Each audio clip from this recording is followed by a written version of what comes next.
Hey guys, and welcome back to the channel. It's your girl T from ImpeccableHandsMw, and in today's video we are going to be talking about four herbs that help to grow my hair, and I know that these herbs are going to help to grow your hair as well. If you're interested in this video, then definitely keep on watching. So we are going to talk about Chebe, we are going to talk about fenugreek, we're going to talk about henna, and we're also going to talk about moringa. Okay, understand me clearly right here. The hair growth that we're talking right here is broken down in this particular way. Hair grows, okay, on its own naturally every day, and it dies every day. So your hair is going to be affected by two things, the things that actually help you to grow. One, your genes. The fact is that everybody grows hair, but how quickly or slow the hair grows, that's dependent on your genes. Two, your diet, the diet that you're actually having each and every day is also going to affect the growth of your hair, because if you're not eating good enough food and in good portions, your body is going to take the vital ingredients to the vital organs, and your hair, your nails and your toes and your fingernails and whatever are going to suffer. Okay, now everything that you apply topically to your hair is just going to help prolong the growth phase of your hair. So hair grows in a cycle. You have the starting phase, which is the shooting phase, and then you have the growth phase, and then you have the falling phase. Now the growth phase can be short or long depending on your genes as well as your diet, but basically your genes. Okay, now the products that you're putting on your hair and the hair practices that you're actually doing to your hair are going to prolong or shorten the growth phase. You get me? You get that? So basically the herbs are not in themselves growing the hair, but they're just providing a room to prolong the growth phase itself. Okay, so these four herbs that I'm actually going to talk about right now are the ones that actually do this so well. And if you were to incorporate them into your hair care routine, then you will be singing a different song altogether. So number one, we have Chebe, and Chebe is a herb that comes from Nigeria or Chad. It's basically associated with the Chad women or the Nigerian women or the Nigerian society, and it's a herb that is mixed with a lot of potent herbs in it, including cloves and other bunch of stuff that are so difficult to pronounce, but I hope you can read. Now, this herb is very good. It helps with thickening hair, it helps with conditioning hair, and it has potent nutrients in it, proteins, amino acids, vitamins, and minerals that are all good for your hair. And when you put this on your hair, what it does is that it patches the holes that you have in your hair, and it helps your hair to thicken over time. And also what it does is that it strengthens your hair so that your hair doesn't break easily. Two, we have fenugreek, and fenugreek is packed with amino acids, with proteins, and with iron. And for those who use fenugreek, they're going to tell you that their hair stops breaking because of the iron and of the protein. And when you combine that, you have a powerhouse. So when you put that on your hair, you actually don't experience shedding, hair loss, and hair breakage basically. So it helps with that. It reduces the breakage, and once your breakage is reduced, you retain the length that you're looking for. Next, we have henna, and henna is packed with vitamin E, which softens hair and conditions hair and moisturizes it at the same time. So for those who have used henna like myself, I'm going to tell you that the hair is so soft and easy to manage, and the curls pop as well when you use this particular product. Your curl is defined, your curl definition is so defined, and you also experience less shedding and hair and less breakage throughout your hair journey. So, and it's one particular potent herb that also removes free radicals from your hair and your scalp. It's really good in that particular sense.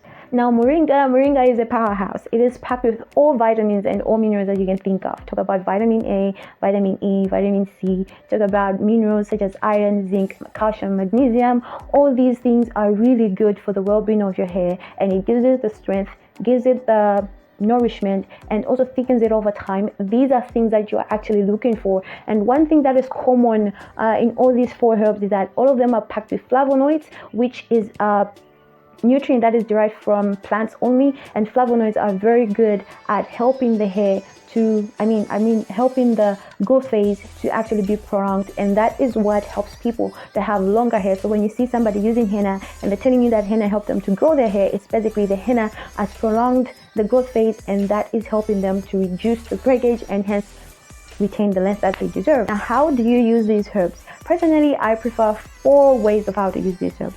1, use them as a tea spritz, except for henna, of course. So you can actually make a tea out of moringa, out of fenugreek, and out of Chebe, and spray that to your hair during the week, and that will act as a leave-in conditioner or as a water-based moisturizer throughout the week. 2, you can infuse these herbs into your hair oil. So you can infuse these herbs into your hair oil, and usually it's best that you use them in their dried form, so either in their powder form or in the seed form. For example, fenugreek, you can use that in its seed form. Chebe, henna, and moringa can be used in their powder form. So you can infuse them into your hair oil and use it on your hair as often as you can, or as needed, or you can use it as hot oil treatment, or you can add it to your deep conditioner or to your shampoo. Whichever way you want to do it, just make sure that you're consistent so that your hair gets used to the environment, and then it gives you the results that you deserve. Method number 3 is that you can add this particular powder to your deep conditioner. So for those who've been on my channel for a very long time, you're going to see that in most of my deep conditioners, I do add a herb. And the recent deep conditioner that I've been using is coconut henna mask, where I was actually adding a henna powder to my coconut mask, or to my coconut milk deep conditioner. And you can do the same thing to your deep conditioner. Another way of how to use a herbal powder or a herb like this one or like these is when you actually add that to your DIY leave-in cream and whip that together. Put a teaspoon of your herbal powder into your DIY whipped buttercream, and that, as you leave that on your hair for a while, that is going to continue working on your hair until the next time you wash it out. And if you are buying store-bought products, then make sure you do read the ingredients. If they have henna or moringa or fenugreek or any of the herbs that I've actually talked about in their ingredient section, that way you know that the product is already infused and you just use it as it is. Okay, now there are many herbs that you can actually use out there, but these 4 are the ones that I've tried and tasted and seen how beneficial they are on myself as well as my clients since 2019, and I guarantee you this, that they actually work only if you're patient and if you actually take the time to learn how to use them. How can you know which particular herb works for you, or which particular herb will work for you? What I'm actually going to tell you is that you need to go online, go on Google and Google a particular herb, see its properties, see its benefits, look at your hair and the needs that your hair has and the things that you want to achieve, and then pick what addresses your hair needs and try it and see how the herb is going to work out in your hair in several ways, in several methods, and see what is actually working and stick with it. Okay, for example, right now I'm using henna. I just love how it makes my hair soft and manageable, and how it makes my curls defined, and how it also gives my hair an auburn shade to it, some natural brown highlights there and there, and that's what I love about it, and I'm sticking with it for the longest time, I guess. What herbs are you actually using in your hair routine? What herbs do you want to try? Do you have any reservations? What are they? Share with me in the comments section down below, and I'll see you in the next video. Bye.